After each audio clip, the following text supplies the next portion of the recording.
this is the spoiler section for A Quiet Place. But I was just really hoping that you saw this movie. This is just right up your alley. You are the master of horror, suspense, and thriller. Pretty much all of those. John Krasinski, good direction.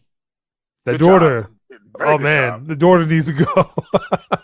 She was being a temperamental child, and I understand she is a child. Well, yo, the world's gone to hell. It's time to mature, man. The situation is dire. You need to mature. You would think most people, when they are faced with adversity, they either fold under pressure or they overcome it. To me, she was folding under pressure and making stupid decisions, which could have cost everyone. Now, because she's like, fuck this, I'm leaving and I'm going to visit brother's grave. For what?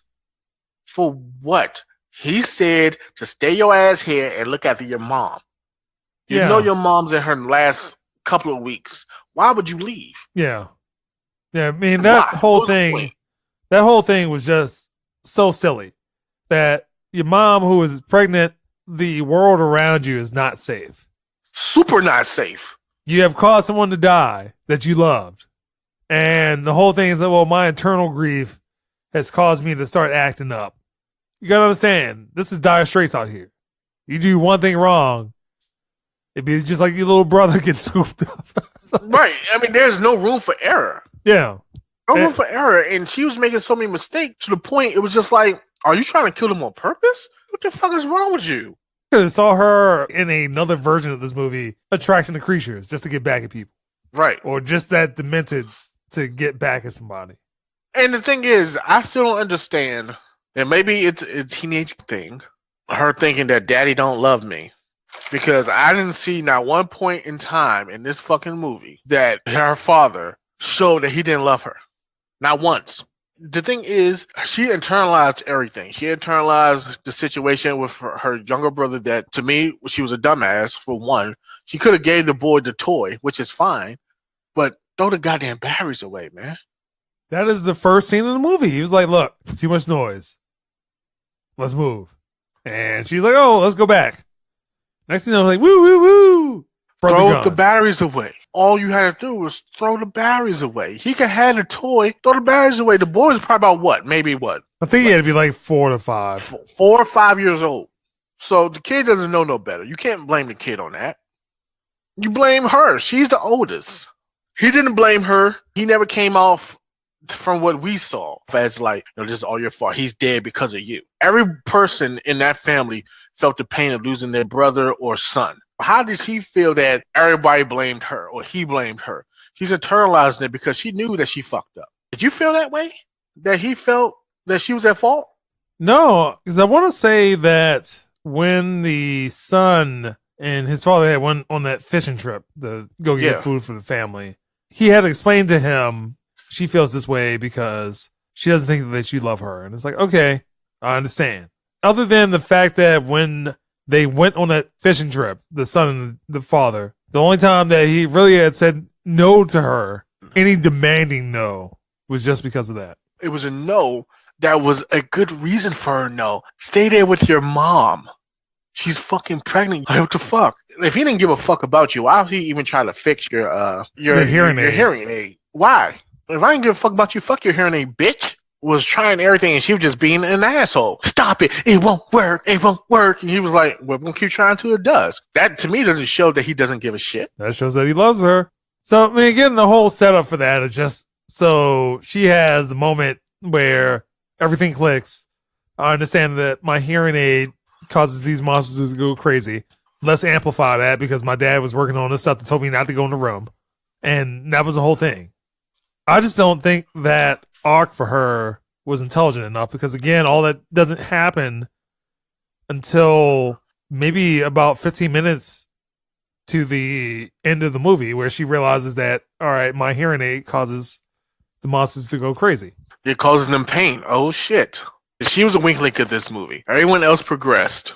Man, it set the tone like shit. Horror movies, suspense movies don't do shit for me. I love the horror genre. It don't do shit for me, as in it doesn't scare me. Predictable as shit. All this, right? But this movie, I was on edge. I was just getting pissed at people and their phones ringing and shit. I was actually about to like curse them the fuck out. Everyone was quiet in the movie theater. Yeah, everyone was pretty quiet in mine as well. The movie was very immersive for everyone in that movie theater. You felt that you were a part of it. Like, man, shit, shut the fuck up. That thing gonna come out. You know, it's just so immersive. So they did a great job with setting the tone. You felt the eeriness. You felt the sense of despair. You felt everything. Like, in a good part in this movie that we did not discuss, I didn't understand, but in your mind, you was like, don't you do it. Don't you do it. When that old-ass man was out in the woods, and I think he may have killed his wife. Or I think the creature killed his wife. Or the creature killed his wife or something. Yeah. And he was just sitting there, and John Krasinski, he was like, no, don't. And I was even like, nah, son. Like, no, don't do it, man. Don't do it. And he just screamed and shit. And like even with that, like I want to say that screen was muted. So again, with the sound design for the movie, it works well just because they are setting the tone that sound is bad. And he just got swooped up and that was it. And the thing is, man, damn, okay, they're near the waterfall, doing the fishing trip. I said, why don't they just have a camp near the waterfall and shit? You got water, a lifetime supply of food. I thought that too. And you can actually talk. Yeah. But see, I don't know. Again, everything was building up to Emily Blunt's character was going to have a son. And they had to live in that house because they had already built that contraption to soundproof. Yeah, soundproof the baby. Yeah. I like that because, again, that was another section where there's high points and then there's lulls, and the lull is supposed to bring out the emotional side of all the characters. So you see John Krasinski and Emily Blunt developing a method to protect their soon-to-be magically newborn son. The thing with that, when all that starts to work, since they are underground and trying to protect the baby, it starts to flood. And I'm like, oh, that is terrible. Then Emily Blunt just wakes up. Again, I thought it was going to be like an alien situation because I think she was pressed back against the wall. The creature's just going to come up to her and give it a Ripley. I mean, a lot of stuff works in this movie. It just, when you have to write yourself out of a predicament, writing yourself out of that predicament means making one character just insanely stupid for the bulk of the movie. That's where my 7.5 comes in to play. It cheapens it. Yeah. I mean, because you set all this intelligent stuff. The whole setup for if something bad was happening to the house. That is intelligent. Well, we switched from white lights to red lights. Great.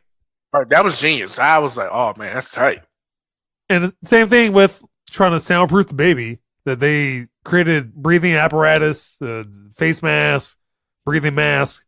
And I'm like, oh, man, that's cool. But then just kind of like stupid stuff where that one character is just, the body count for them is just high. Right. You stay around her, most likely you're going to die. Yes. You got to go. You are done. Sorry. You were making it on your own. Like, as long as you got a hearing aid, you're good. You're a danger to everyone. Yeah. You're a danger to everyone. Shit. I mean, they had everyone painted boards in that house with these boards creak and these other ones don't. All intelligent until you start factoring in that one character. And then, good thing about that, boards labeled or painted on to which ones you could step on. It had sand trails so you can't make that much sound. It had everything thought out. But what made it more tense was when she stepped on that damn nail. That keeps going through my mind. It's like, oh, that hurt. Yeah, I've turned my head on that shit. I ain't no bitch, but I bitched up the amount of pain. Ooh. And then the first thing came to my mind, I'm like, okay, well, she didn't make a noise. She didn't really make a sound. She didn't really scream. And do these things smell blood too? Because I know it was just like they had amazing hearing. Yeah. But because that's the only thing that would attract them down there. No, if I remember correctly, she didn't really make a loud sound. That's when she broke the glass. So I want to say she went back upstairs or downstairs again and then dropped it. That's what attracted them. That's kind of where I started talking about some of the logic in the world that, all right, I understand that creatures can sense anything that is out of place. John Krasinski explained it that, well, the waterfall is here. And a waterfall can drown out difference in me talking to you as opposed to me talking to you inside the house. That's just how sound works. As long as it's disguised, you're good to go. But if it's like totally quiet and you drop a bottle, then you're fucked. Yeah, but then you have his son also being in that truck at some point. So, like, shouldn't the door closing or opening also trigger something? Unless he closes it very slowly. No, I don't know. Again, you just have, like, glass breaking. Everything goes crazy. You have Yeah, John the glass Krasinski. breaking I didn't think would be that damn significant. Yeah. You also have John Krasinski climbing up on the silo. I'm like, shouldn't that also make sound? He didn't put sand on that.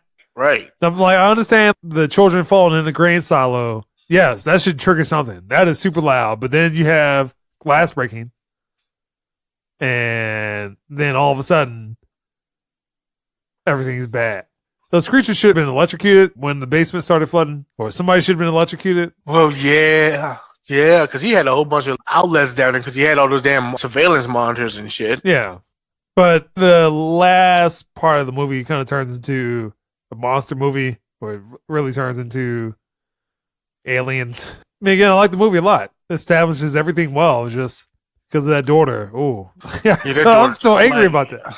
I would watch that movie again and just fast forward through her parts. I would be less angry because the first time I saw it, like, I understand what they're trying to do, but I'll still be like, no, why are you doing it? I would go see it again, and I would recommend it to anyone, but I will also kind of forewarn them, like, hey, this is a dumbass character, so yeah. I could see if she was a dumbass and an asshole. You know what I mean? So you really didn't like her at all. I understand you being dumb. Okay, you dumb, that's fine. But don't be a bitch. Don't be a bitch. I'm trying to help you out, and you just like, it won't work. I would say, fuck you then, it won't work. Fuck you, it won't work then. Figure the shit out on your own. If you think about it, honesty, if she did not leave, none of that happens. None of that happens. It just gets to a point where you have to have something happen, and what happened in that movie, again, to redeem the daughter, was a little cheap.